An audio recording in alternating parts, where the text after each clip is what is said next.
everyone. I'm Jon Evans. Welcome to another episode of One-on-One. Mike Krzyzewski's record speaks for itself. He won more college basketball games than any other head coach in history.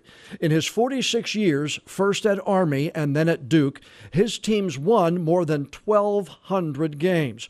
He won 5 national championships with the Blue Devils, countless ACC tournament titles, and he also won 6 Olympic gold medals as the head coach of Team USA. I've known Coach K for more than 30 years now, and when I had the opportunity to reconnect for our interview, I wanted to find out how a legendary head coach is spending his retirement days.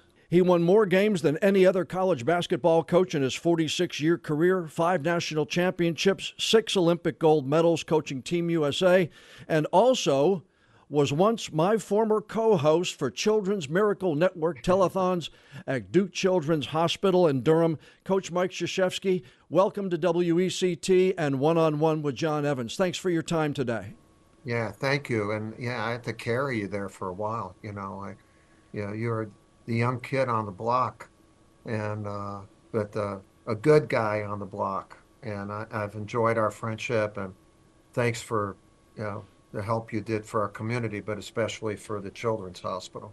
Yeah, those were fun times, and you made me feel like a part of that team when I walked into a room with broadcasting legends and a national championship coach. It meant the world to me then and still means the world to me now. So I appreciate it and thank you.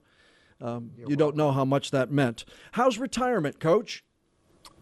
Well, I'm retired. It's great. I'm retired from coaching and recruiting. I'm actually doing this in my conference room. I still have my same office, conference room, my office staff. I have a lifetime contract with Duke as an ambassador and busy doing that. But I'm also working for the NBA now as a special advisor. So I'm at all their meetings. I speak a lot, for the Washington Speakers Bureau all over the country. And I also still have my own Sirius XM show for 20th year now. And I'm a professor at our Fuqua School of Business. I lecture on leadership. I've been associated with Fuqua for about over 20 years now. And our 3 daughters, John, live right within 10 minutes of us. So we have our 10 grandchildren here.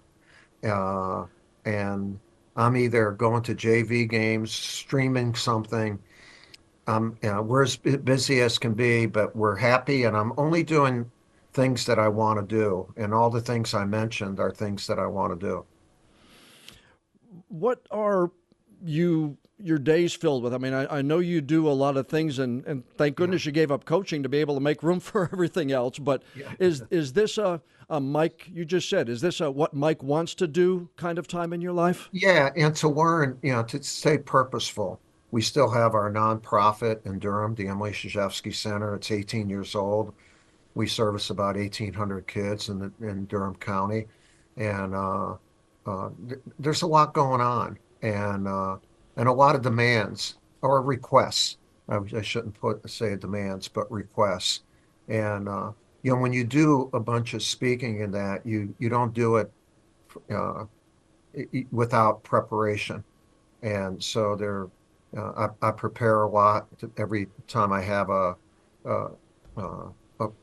client that I'm speaking at. And I was just in New York speaking for MetLife. I'm going to be in 3 different cities next week, in DC, New York, and Indianapolis speaking, and you prepare for those things. And then behind the scenes, I stay in close contact with our basketball program. John Shire and I speak frequently, but just the 2 of us. I try to go to a few games, not every game, and I'm very proud of what he has done with the program and continued the traditions, the excellence, and we have a really good team this year. So I'm as busy as I want to be. If I'm in Durham, I come to my office to work, and there believe me, you can ask Jerry, my assistant for over 30 years. We're always we always got a lot going on, and it's good stuff, all good stuff. How long did you prepare, Coach, to actually give up the coaching side of Mike's career? Yeah, well, just before COVID hit, we my team that year, it ended the season, but we were a really good team and had a chance. And so with COVID hit, I my wife and I, Mickey and I, were thinking that might be the last year. But when COVID hit, we said we can't leave during COVID. And then COVID was the worst year of my coaching career. You know, I hated it. I hated the fact that you could not coach. I, it, it, it was so restrictive. And, and so it was not a good year. And I said, we can't leave that way. So I met with our president, Vince Price, and said, I'd like to coach one more year. So I knew a year in advance what, and I said, if you want me to coach the 1 year, one stipulation, actually two. One is that I'm not going to recruit, but it has to do with the second stipulation, and that is whoever you decide on to be the coach needs to be with me as a co-head coach for a year, so that our program would have the continuity that it needs to maintain a high level of excellence. Right. And so he said, no, we want you to coach and we want you to stay on here forever. And and so John Shire obviously had been on my staff for 8 years. He was uh, the easy guy and the right guy to pick, but they had a short search and looked beyond and decided on like a great choice. Uh, and John then spent that year uh, right by my side like he was before, but now he could recruit every kid that was recruited. They knew they were going to play for him. They didn't think they were going to play for me and then me pull the rug out on them, Right. in April. And really, that I thought that was just as smooth as it could be.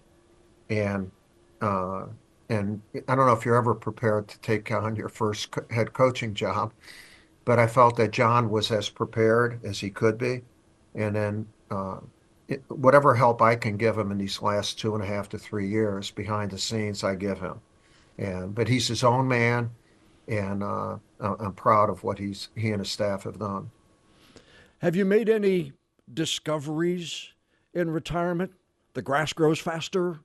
There's more traffic on my street than I can remember. No, any good. any Yeah, any that's a great. enlightenments? Yeah, that's a great question. I'm more out.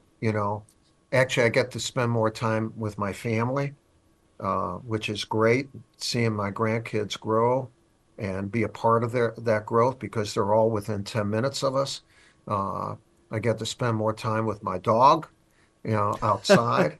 And but even, sounds crazy, but I go shopping.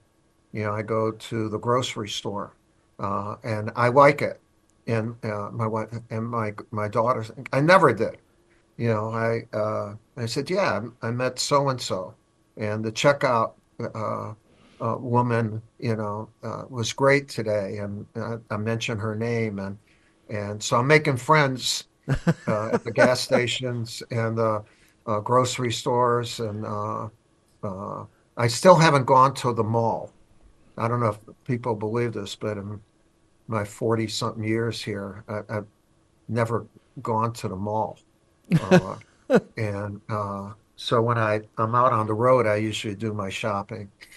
That's When I was coaching, I could Yep. go incognito a little bit, but yeah, I love people, and so that's been a nice discovery. It's been a lot of fun, and then my daughters and my wife goof on me about it. You know, My come wife on, want Dad. my wife wanted me to ask about your dog because that was one thing Yeah, during your goodbye was that's the one thing that even touched my wife Sheila, who met you years ago. yeah, She yeah. she wanted to know about the dog because she thought that was the best part of the ceremony of saying goodbye. Well, we have had labs, and our yellow lab had died the year before, Blue, and I still miss him. And so at our banquet the last year, the team and our family gave us a silver lab, which is kind of like a chocolate coach, and they already named him. And when they had him on stage, I held him, and he started licking my. So, all right, this is, but giving a baby like a puppy to two 74-year-old people is like having a kid. And that's why we're not allowed, you can't have kids at that age. So we needed a lot of help, but he's become, I love him. He's now about 85 pounds. He's Oh, beautiful. He's an athlete, and I spend a lot of time with him. He's terrific. we see a lot of coaches right now, Mike saying goodbye. Tony Bennett, Mike Bray, Yeah. John Larinaga. Is college basketball and college sports as a whole in a good place in your mind? Well, it's in a good place where fans enjoy the product. Like there's still people who are passionate about football and basketball and all that. But the life of the athlete has changed dramatically because of uh, money, which is fine. They should whatever amount of money they can make through NIL or other ways. The transfer portal gives them mobility, uh, but uh, there's college sports is headed.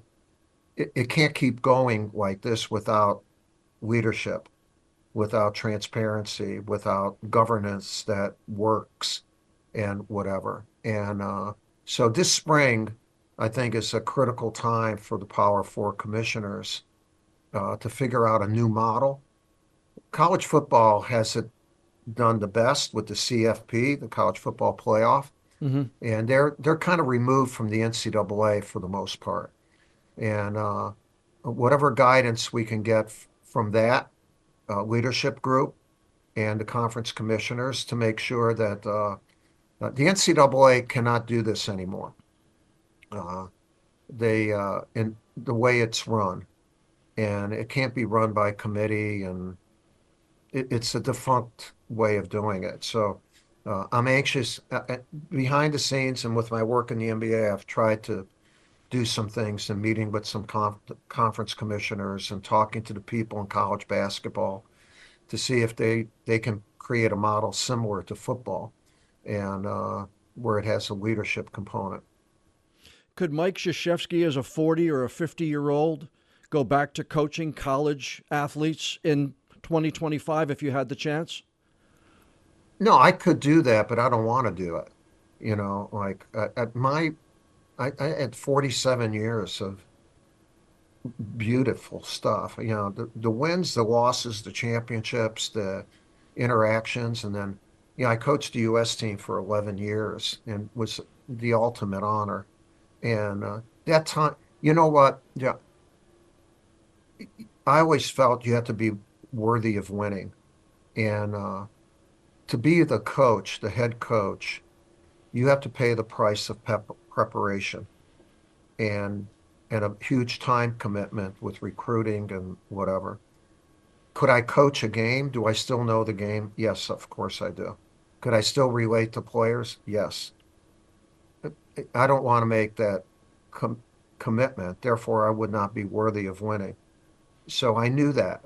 I was my last year.